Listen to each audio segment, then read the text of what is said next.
नमस्कार, आप सभी का स्वागत है हमारे चैनल MHRD टीचर में। इस वीडियो हम बात करेंगे 8वें वेतन आयोग के बारे में। 8th पे कमीशन है जिसकी घोषणा हमारे जो मंत्री हैं, रेल मंत्री हैं अश्विनी वैष्णव ने, उन्होंने घोषणा कर दी है। तो जो मोदी सरकार की कैबिनेट में फैसला लिया गया है बजट सत्र से पहले। देखो हमारे जो देश में सत्र चलते हैं संसद के, तो 3 सत्र चलते हैं। तो उसमें अभी जो बजट सत्र आने वाला है जो फरवरी में होता है, क्योंकि हमारा बजट है जो सत्र चलता है 1 अप्रैल से 31 मार्च तक चलता है, तो बजट सत्र में फरवरी में आएगा। उससे पहले इसकी घोषणा कर दी गई है। तो उसमें क्या होगा, कमेटी की गठन कर दिया जाएगा। उसके बारे में हम विस्तार से जानेंगे पूरी बात क्या क्या है और इसमें क्या फिटमेंट फैक्टर रखा जाएगा, फिटमेंट फैक्टर होता क्या है और इसकी किस प्रकार से सैलरी बढ़ती है, उसका DA पर क्या असर पड़ता है और महंगाई को किस प्रकार व्यवस्थित किया जाता है। तो इसके बारे में हम संपूर्ण चर्चा करेंगे। अगर आपको जानकारी पसंद आती है तो हमारे चैनल MHRD टीचर को सब्सक्राइब जरूर कर लें। इसमें हम ये भी समझेंगे कि किस बेसिक पे की सैलरी लगभग कितनी बढ़ जाएगी, मतलब अगर अब कोई अगर नया आता है तो उसकी सैलरी कितनी बढ़ जाएगी, जो कर्मचारी पहले से कर रहे हैं उनकी सैलरी कितने % इंक्रीज हो जाएगी, उसके बारे में हम संपूर्ण चर्चा करेंगे। तो इसमें ये भी समझेंगे कि सरकार को क्या फ़ायदा होगा जब सैलरी बढ़ती है। तो कुछ ना कुछ वैसे तो लगता है देखने में कि सरकार को नुकसान ही हुआ है। इसमें कहा जा रहा है कि सरकार के ऊपर 1 लाख करोड़ का बर्डन आएगा, अलग से 1 लाख करोड़ का सरकार के ऊपर भार आएगा जब वो अभी केंद्रीय कर्मचारी, क्योंकि केंद्रीय कर्मचारी वर्तमान में 1 करोड़ के आसपास हैं, तो 1 करोड़ केंद्रीय कर्मचारियों की जब बेसिक पे बढ़ाया जाएगा, उनकी महंगाई भत्ता को व्यवस्थित करने के लिए जब वेतन आयोग को लाया जाएगा, तब कहा जा रहा है कि लगभग 1 लाख करोड़ का सरकार के ऊपर बजट पर बर्डन आएगा। तो इसमें सरकार को फ़ायदा क्या होगा उसके बारे में भी हम थोड़ी चर्चा कर लेंगे। इंडस्ट्रियों को जो है, हमारे उद्योग धंधे हैं, उनको भी कुछ ना कुछ फ़ायदा होगा और जो प्राइवेट कंपनी है उनकी भी सैलरी बढ़ेगी। और अभी ये भी कहा जा रहा है कि दिल्ली में चुनाव है, तो दिल्ली में चुनाव को देखते हुए ये बजट क्या कह रहे हैं 8वां वेतन आयोग लाया जा रहा है, इसकी घोषणा कर दी गई है। तो हम उसके बारे में समझेंगे क्या ये चुनावी स्टंट है, उसके लिए लाया जा रहा है, सबके बारे में थोड़ी बहुत चर्चा कर लेंगे।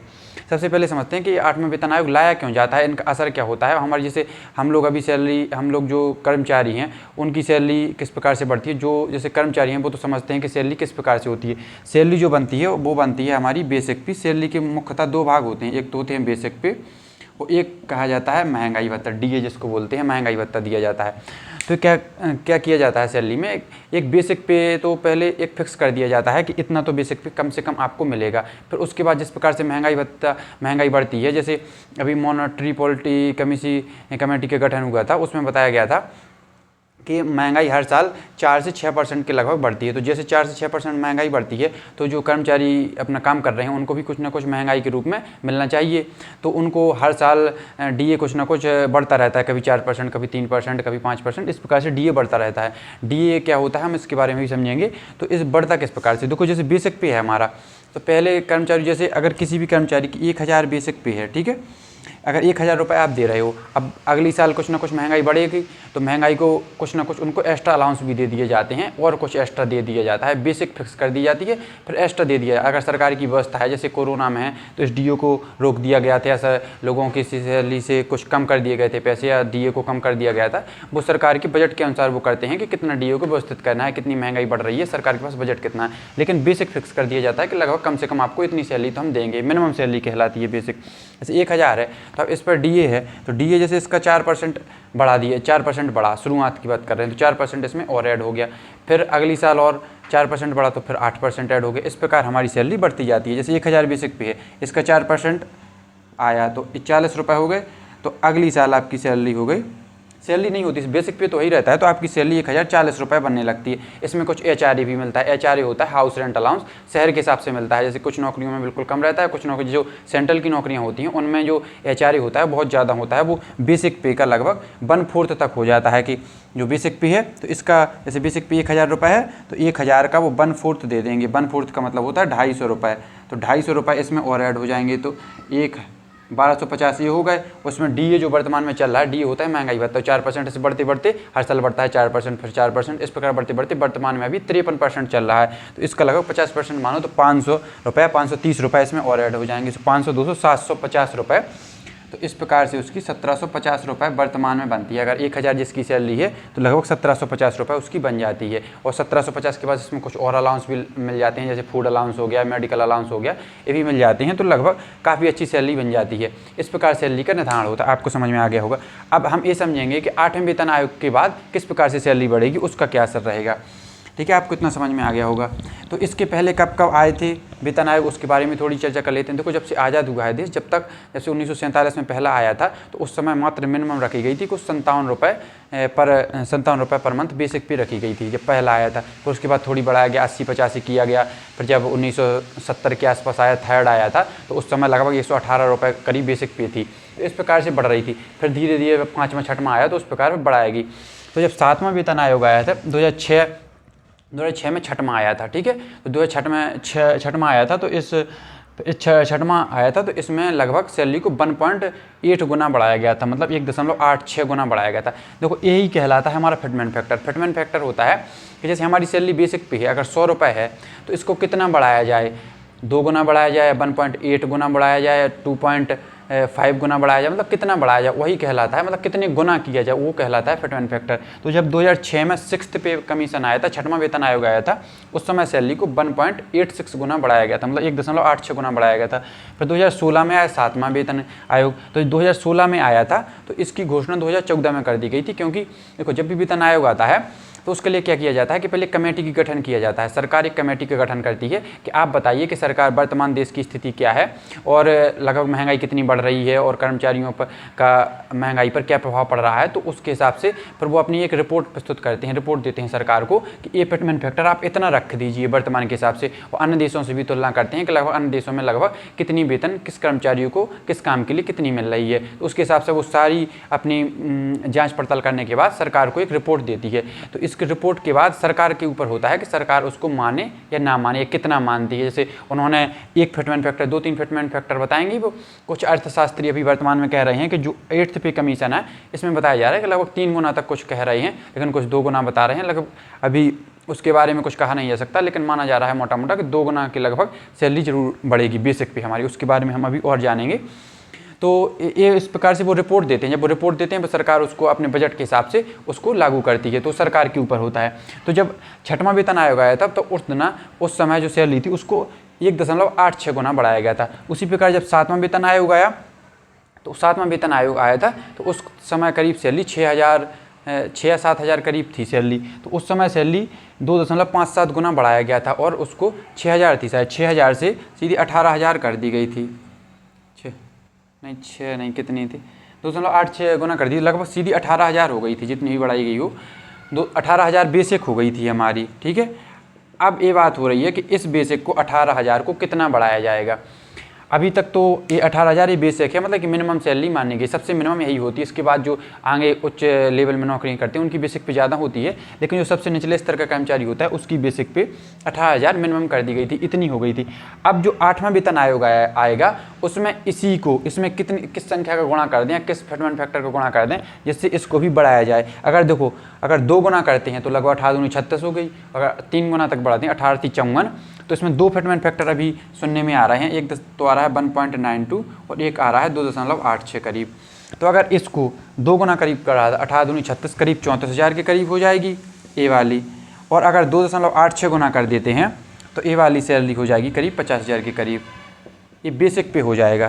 देखो, जब भी सैलरी बढ़ती है, जब भी इसका बेसिक पे का निर्धारण होता है, तो जो बेसिक होता है उसको बढ़ाया जाता है और जो डीए होता है उसको ख़त्म कर दिया जाता है। जैसे वर्तमान में अभी डीए चल रहा है 53%, ठीक है, इसके बारे में हम बता ही चुके हैं। जो बेसिक है वो मिनिमम है 18,000, ठीक है।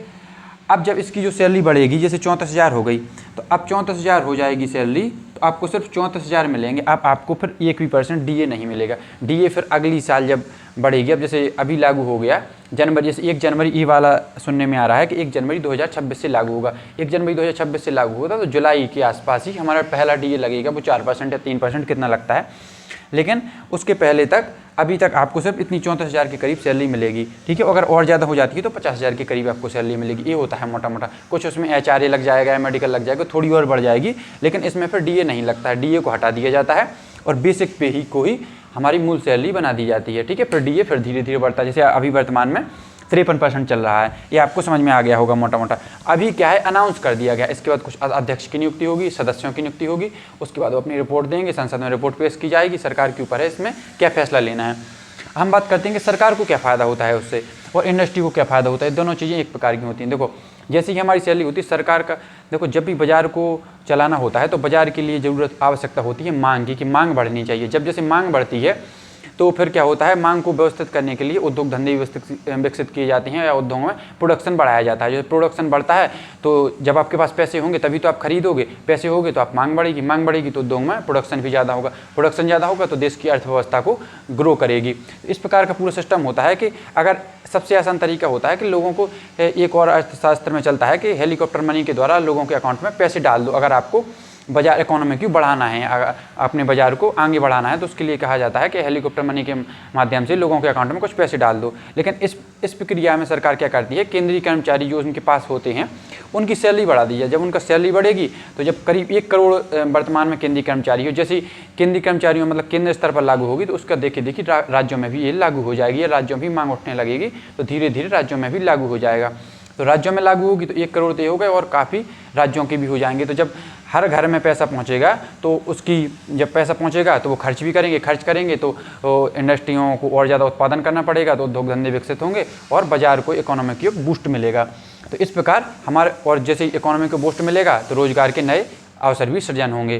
तो इस प्रकार सरकार को फ़ायदा होता है। जैसे जब इंडस्ट्री बढ़ेंगी और देश का विकास होगा तो सरकार को फ़ायदा होगा, या टोटल ओवरऑल हमारा रेवेन्यू भी बढ़ जाएगा। और इसमें जब जैसे हम जो अभी सरकार टैक्स करती है तो सब लोग कहते हैं कि टैक्स बहुत ले रही है, तो सरकार कहती है कि हम इस टैक्स को बांट भी तो रहे हैं, हम जो हमने टैक्स कलेक्ट किया है वो आप ही लोगों को देने के लिए है। तो ये सरकार को ऐसा अप्रत्यक्ष रूप से फ़ायदा होता है और इसी प्रकार रोजगार के सृजन किए जाते हैं। अब बजट पर क्या असर पड़ेगा?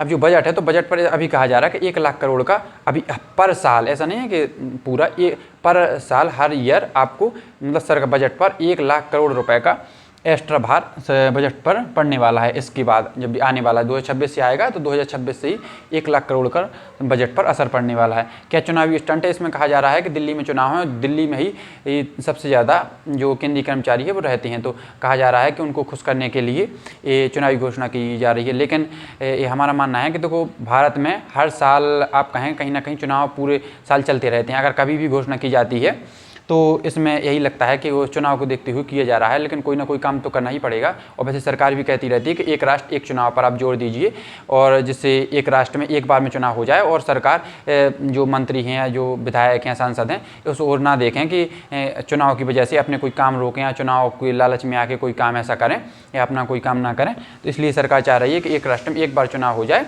उसके बाद अपना काम जो करना है उसको धड़ल्ले से कर सके।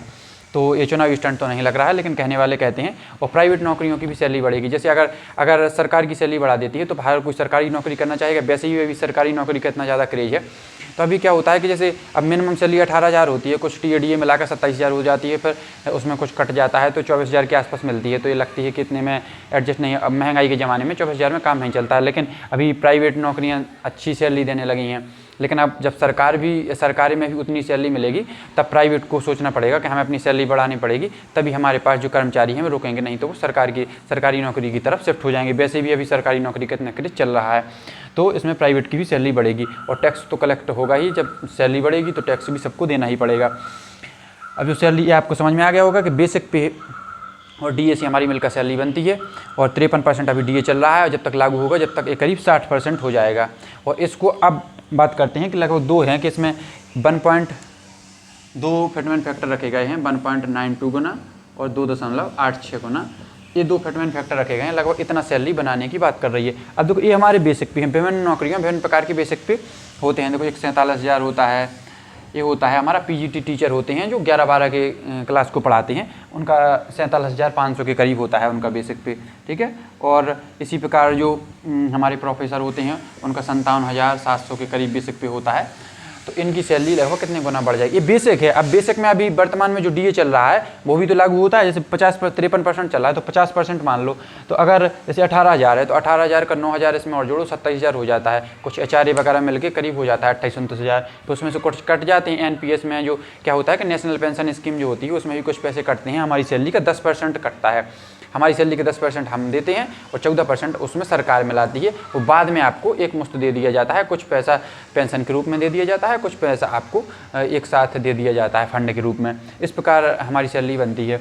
तो 18,000 है तो 18,000 का लगभग अब दो, अगर 1.92 गुना होता है, लगभग 1.92 का मतलब हो गया लगभग 2 गुना, तो 18 दूनी 36, करीब थोड़ी कम कर दो तो 34,000 के करीब ये वाली सैलरी हमारी बनेगी। अब ये बेसिक पे हो गया, इसमें कोई डीए नहीं लगेगा। अब डीए नहीं लगेगा, इसमें केवल एचआरए लगेगा और कुछ थोड़ी बहुत लग जाता है, तो ये करीब 35-36,000 के आसपास सैलरी हमारी बनेगी। ठीक है, जब 36,000 के आसपास बनेगी तो इसमें 3,500 आप काट दीजिए तो 32,000 के आसपास आपके हाथ में सैलरी आएगी। अगर 18,000 आपका बेसिक पे है, जो अभी 27,000 बन रही थी, इस 1.92 के हिसाब से बता रहे हैं। अगर यही 2.86 हो जाता, लगभग 3 गुना हो जाती है, तो इस 18,000 को फिर बढ़ा के करीब 50,000 हो जाएगी और 50,000 के करीब सैलरी हो जाएगी। इसमें 5,000 करीब कट जाएंगे तो फिर 45,000 आपके हाथ में आएंगे।